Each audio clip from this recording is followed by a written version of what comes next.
Hello everyone, welcome to the lecture of the digital electronics.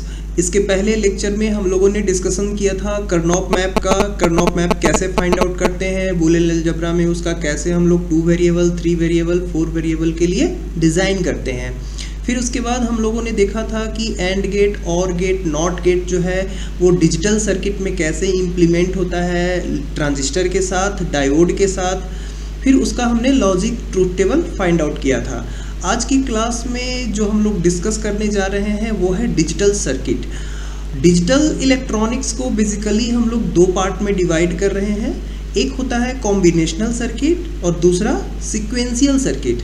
Combinational circuit वो होता है जिसमें मेमोरी नहीं होता है, जबकि सीक्वेंशियल सर्किट वो सर्किट होगा जिसमें कि मेमोरी होगा। जैसे सपोज दैट मैं यहाँ पे डिवाइड करता हूँ, there are 2 parts. Suppose that first one is the combinational circuit, COMBINATIONL, combinational circuit. Circuit को CKT से लिख रहे हैं। दूसरा हो गया हमारा sequential circuit, SEQUENTIAL, sequential circuit. अगर इसको दो पार्ट में डिवाइड किया जाए, सीक्वेंशियल को और कॉम्बिनेशनल को, तो मैं कह सकता हूँ कि इसको बोला जाता है present output depends only on present input. ठीक है, अगर यहाँ पे कहा जाए कि जो प्रेजेंट आउटपुट होगा, present output depends on two factors. अगर दो फैक्टर की बात की जाए तो वो जो कौन कौन है, पहला होगा present input, PRESENT, present input and previous output. ठीक है, अगर दूसरा संजोग से बात किया जाए, यहाँ पे फीडबैक नहीं होता है, there is no any feedback, but यहाँ पे फीडबैक जो है वो प्रेजेंट होगा। Here feedback is present. ये भी एक अंतर है, यहाँ पे फीडबैक नहीं होता है कॉम्बिनेशनल में, जबकि सीक्वेंशियल सर्किट में फीडबैक प्रेजेंट होता है। उसके बाद कह सकते हैं कि देयर इज नो मेमोरी, यहाँ पे कोई भी मेमोरी अवेलेबल नहीं है, जबकि ये क्या होता है, या कह सकते हैं मेमोरी लेस। यहाँ पे मेमोरी प्रेजेंट, मेमोरी जो होगा वो हमारा क्या होगा, प्रेजेंट होगा। This is the memory present. अगर इसकी बात की जाए तो इसके जो एग्जाम्पल अगर हम लोग कह सकते हैं कि जैसे एग्जाम्पल में क्या क्या हो सकते हैं, एडर हो सकता है, सब्सट्रैक्टर होगा, एडर, सब्सट्रैक्टर, मल्टीप्लेक्सर। ठीक है, मल्टीप्लेक्सर्स हो सकते हैं। यहाँ पे जो होगा हमारा काउंटर हो सकता है ना। काउंटर के बाद आपका फ्लिप फ्लॉप हो सकता है, काउंटर हो गया, फ्लिप फ्लॉप हो गया, रजिस्टर हो सकता है। तो these are the basic difference for the combinational circuit and sequential circuit. Now suppose that अब इसके बाद हम लोग 1 by 1 फॉलो करेंगे। सबसे पहले हम लोग स्टार्ट करते हैं कॉम्बिनेशनल सर्किट से। कॉम्बिनेशनल सर्किट में हम लोग आज की क्लास में देखेंगे कि हाफ एडर क्या है, फुल एडर क्या है। ठीक है, तो सबसे पहले जो मैं स्टार्ट करने जा रहा हूँ वो है combinational circuit, that is the combinational circuit, COMBINATIONAL, that is the combinational circuit. This is the combinational circuit. तो कॉम्बिनेशनल सर्किट में अगर बात की जाए कि जो प्रोसीजर्स होते हैं वो क्या क्या होते हैं, write down the procedures. Suppose that procedure की अगर बात किया जाए कि प्रोसीजर हम लोग कैसे फाइंड आउट करेंगे, है ना। तो सबसे पहला जो प्रोसीजर होगा वो होता है आइडेंटिफाई करना इनपुट्स एंड आउटपुट को। Identify the inputs and output. Input and output को हम लोग क्या करेंगे, आइडेंटिफाई करेंगे। जो दूसरा होगा वो होगा construct the truth table. Construct the truth table, construct the truth table. उसके बाद जो तीसरी बात होगी वो होगा write the logical expression, write the logical expression, write the logical expressions, write the logical expression in sum of the product और product of the sum, या तो एसओपी में लिखेंगे या फिर प्रोडक्ट ऑफ सम में लिखेंगे। उसके बाद चौथी बात जो होगी, हो सकता है सिंप्लीफाई करना हो, simplify the logical expression, simplify the logical expression, logical expression को सिंप्लीफाई करने के लिए हो सकता है। और लास्ट में जो है वो है इम्प्लीमेंट करेंगे लॉजिक सर्किट, टू इम्प्लीमेंट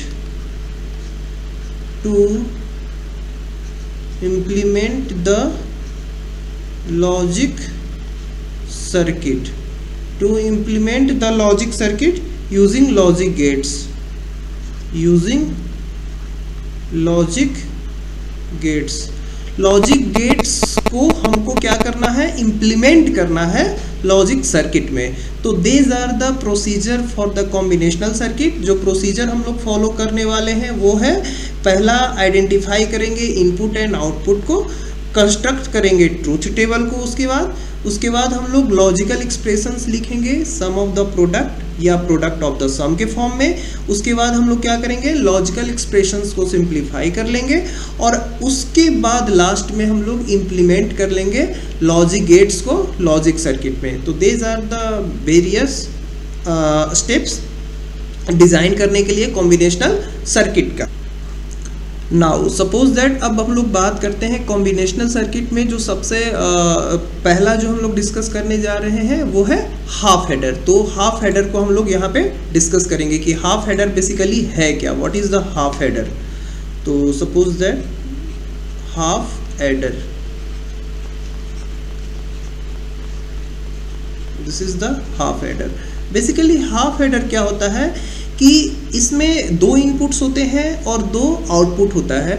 दो इनपुट को ऐड करने के लिए हम लोग हाफ एडर को लेते हैं। तो सपोज दैट मान लीजिए कि दो इनपुट जो है ए है और बी है, इसके आउटपुट्स भी दो होते हैं, एक हो गया सम और दूसरा हो गया carry.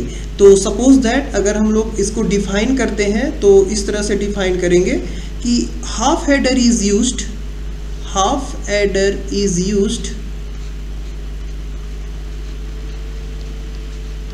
half adder is used to add, half adder is used to add two inputs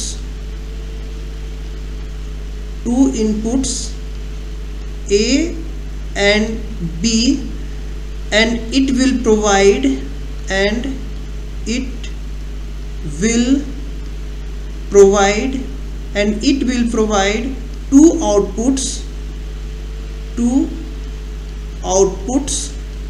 provide two outputs such as sum and carry। sum और carry के फॉर्म में इसको दो आउटपुट मिलते हैं। सपोज दैट यहाँ पे मैं ट्रूथ टेबल बना रहा हूँ, ट्रूथ टेबल,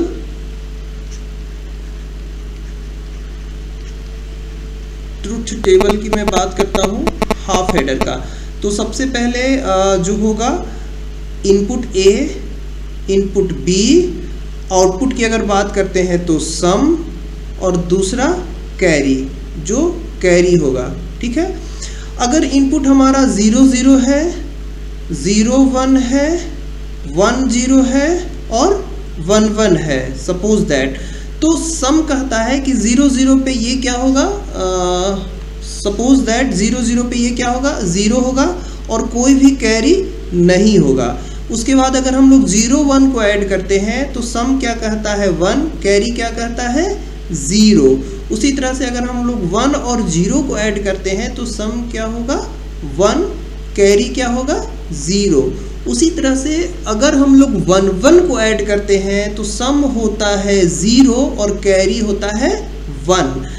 इसको ध्यान में रखना है कि अगर हम लोग ए और बी जो 1 1 है उसे हम लोग जब ऐड करते हैं तो सम होता है 0 और कैरी होता है 1।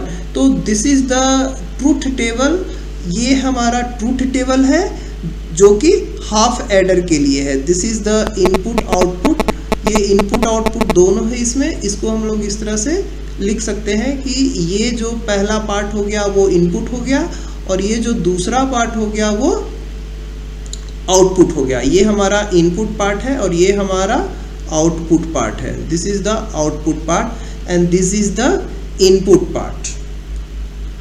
नाउ अगर अब हम इसे रिप्रेजेंट करना चाहते हैं ब्लॉक डायग्राम में, तो अगर ब्लॉक डायग्राम से अगर इसको रिप्रेजेंट करना चाहते हैं तो हम इसको लिख सकते हैं, सपोज दैट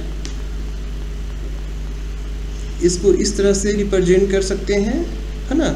ये हो गया half adder,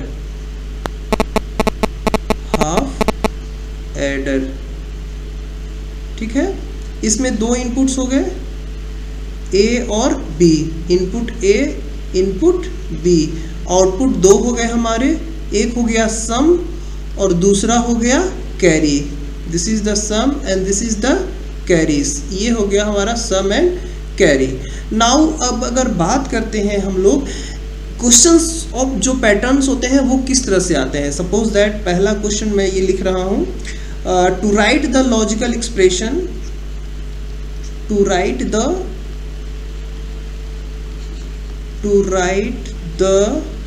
logical expression, to write the logical expression for sum of product. Sum of product के लिए लिखना है, तो सम ऑफ प्रोडक्ट के लिए किसके लिए लिखते हैं, जब आउटपुट हमारा क्या होता है 1 होता है। तो अभी हम लोगों ने देखा था कि जो ट्रूथ टेबल था वो कहाँ कहाँ पे 1 था। सपोज दैट जो ट्रूथ टेबल था वो A B sum S carry C, 0 0 था, 0 1 1 0 एंड 1 1। तो हमारा जो आउटपुट था वो क्या था, सम पे 0 कैरी पे भी 0, सम पे 1 कैरी पे 0, सम पे 1 कैरी पे 0, सम पे 0 कैरी पे 1। तो बोला जाता है कि इसका लॉजिकल एक्सप्रेशन लिखिए सम ऑफ द प्रोडक्ट के लिए। यानी सम ऑफ द प्रोडक्ट के लिए अगर हमें लॉजिकल एक्सप्रेशंस को सेलेक्ट करना है, इसका मतलब है कि मैं लॉजिकल एक्सप्रेशंस के लिए सेलेक्ट करना है तो पहले तो सम के लिए लिखना होगा। तो सम के लिए अगर मैं लिखूंगा तो देखूंगा कि यहाँ पे 1 कहाँ पे है। सबसे पहले देखूंगा 1 जो है वो कहाँ पे है, तो इस लाइन में ये 1 है तो मैं इसके लिए सेलेक्ट करूंगा, है ना। दूसरा मैं इसके लिए सेलेक्ट करूंगा, ठीक है ना। तो इसके लिए अगर मुझे लिखना पड़े तो क्या हो जाएगा, ये हो जाएगा ए बार, ये हो जाएगा बी। तो ए बार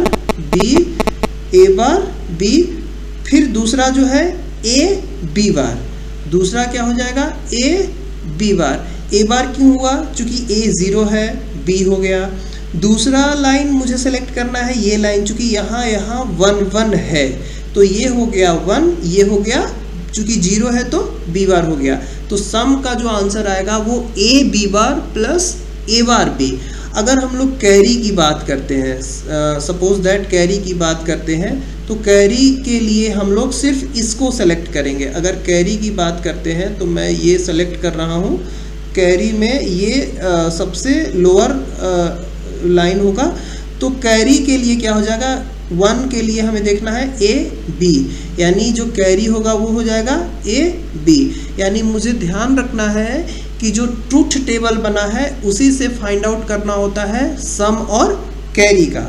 सपोज दैट, तो बेसिकली ये जो हमारा हो गया वो हमारा क्या हो गया, लॉजिकल एक्सप्रेशंस हो गया। यानी कि इसमें 2 लॉजिकल एक्सप्रेशंस हो गए, एक हो गया सम के लिए और दूसरा जो हो गया वो प्रोडक्ट के लिए हो गया। नाउ अब क्वेश्चन आता है कि इसका सर्किट डायग्राम को ड्रॉ करें। तो सपोज दैट अगर लॉजिक सर्किट की बात करते हैं तो implement logic circuit, implement logic circuit. अगर लॉजिक सर्किट की इम्प्लीमेंट करते हैं तो उसका जो डायग्राम बनेगा वो कैसा बनेगा। सपोज दैट अगर हम लोग बात करते हैं इस तरह से, है ना, ये हमारा हो गया A, ये हमारा हो गया B, this is what A, this is what B, ये हमारा हो गया A प्लस B। दूसरा जो हमारा हो गया एंड गेट वो ये हो गया, एक यहाँ से चला जाएगा और दूसरा जो जाएगा वो यहाँ से आएगा, है ना। तो ये कैरी के लिए हो गया, है ना, ये हो गया कैरी के लिए A B, this is for carry and this is for sum. इसको हम लोग लिखते हैं A bar B plus A B bar, या इसी को हम लोग लिख सकते हैं A प्लस ऑफ B। तो इस तरह से हम लोग जो है हाफ एडर को सम और कैरी के लॉजिकल एक्सप्रेशंस में उसके सर्किट डायग्राम से इम्प्लीमेंट करते हैं। नाउ सपोज दैट अब जो कॉम्पिटिटिव क्वेश्चंस आते हैं हाफ हेडर पे, तो अगर उसकी बात करते हैं तो वो किस तरह से क्वेश्चंस आते हैं। अगर सपोज दैट क्वेश्चंस की बात करते हैं हाफ हेडर से, तो हाफ हेडर में जो क्वेश्चंस बन सकता है वो ये बनता है कि आपको suppose that decide find out करना है कि हमारा जो क्वेश्चंस बनेगा वो किस तरह से बनेगा, किस लेवल पे बनेगा।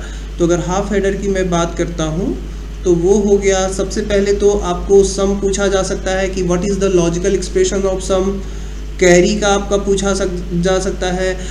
फिर दूसरा क्वेश्चन आता है कि नैंड गेट कितना लिया जाए कि हमारा हाफ हेडर डिज़ाइन हो जाए, यानी कि नंबर ऑफ नैंड गेट पूछा जा सकता है, number of NAND gate, number of NAND gate, है ना। उसके बाद पूछा जाता है कि कितना नॉर गेट चाहिए जिससे कि हमारा हाफ हेडर डिज़ाइन हो जाए।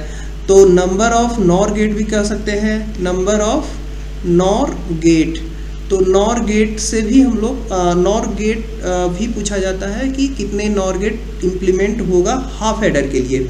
उसके बाद कह सकते हैं कि मल्टीप्लेक्सर्स पूछा जा सकता है कि मिनिमम नंबर ऑफ मल्टीप्लेक्सर बताइए हाफ हेडर डिज़ाइन करने के लिए। तो ये भी हो सकता है कि मिनिमम नंबर ऑफ मल्टीप्लेक्सर्स। ये डिस्कशंस हम लोग जब मल्टीप्लेक्सर्स होगा उसमें कर लेंगे। फिर एक और क्वेश्चन हो सकता है कि मिनिमम नंबर ऑफ डिकोडर कितना इसमें होगा, minimum number of decoder, minimum number of decoder, minimum number of क्या होना चाहिए, डिकोडर क्या है। तो बेसिकली ये जो क्वेश्चंस है वो इस तरह से एराइज होते हैं हाफ हेडर से, सम के लिए, कैरी के लिए, नंबर ऑफ नैंड गेट कितना होगा, नॉर गेट कितना होगा। तो इस तरह के क्वेश्चंस जो है कॉम्पिटिटिव एग्जाम में पुट अप होते हैं हाफ हेडर के लिए। तो नाउ अब हम लोग सपोज दैट आगे बढ़ते हैं। तो बेसिकली हाफ हेडर में हम लोगों ने देखा था कि 2 इनपुट चाहिए होता है और A और B इनपुट है, जिसमें कि जो समेशन होता है वो S होता है और कैरी जो होगा वो C होगा। उसके लिए हम लोग क्या करते हैं, सम का लॉजिकल एक्सप्रेशंस लिखते हैं SOP 1 के लिए। उसी तरह से हम लोग कैरी के लिए लॉजिकल एक्सप्रेशन लिखेंगे जिसका कि SOP 1 होगा। तो फाइंड आउट कर लिया हम लोगों ने हाफ हेडर, और हाफ हेडर जो है वो बेसिकली हमारा कॉम्बिनेशनल सर्किट में आता है। ओके।